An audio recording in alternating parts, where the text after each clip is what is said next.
Natural Resources. We're so sorry to hear about this. What can you tell us about this? Well, it obviously was a very bad day yesterday there near TWISP with this brand new fire that erupted shortly after noon. And for some reason, these firefighters were trapped. As we know, there was fatalities, and that's a very sad occurrence for all firefighters, all emergency responders, all across the nation. Our hearts go out to the survivors and to the families of those who paid the ultimate price.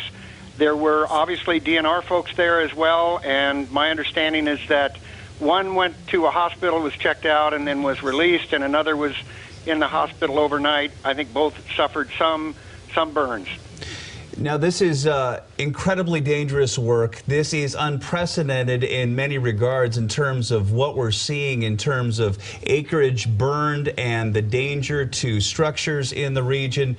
Does this change how crews fight these fires moving forward now? Well, in particular, today is a red flag day here in eastern Washington. That means we're expecting high winds and low humidities. That means the fire is apt to travel very rapidly and be very dangerous.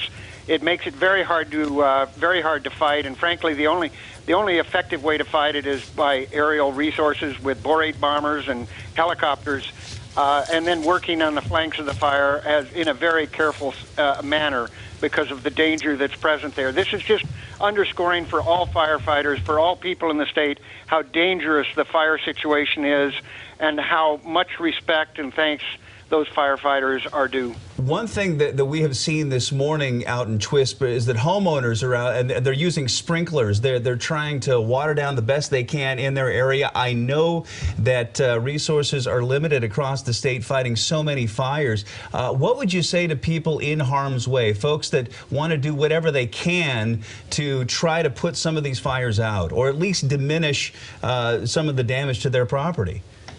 Well, in terms of diminishment of damage to their property, it's a little bit late. I mean, sprinklers can help, but they need to look after their safety first and foremost.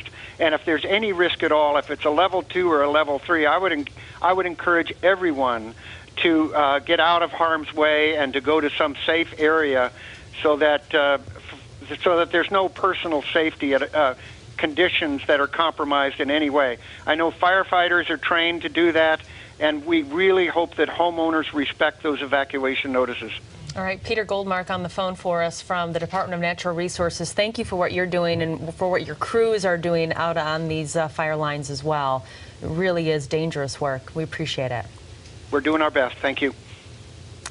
Okanogan County has set up a crisis line to help victims and other people affected by these fires right now, of course, to cope with these tragedies.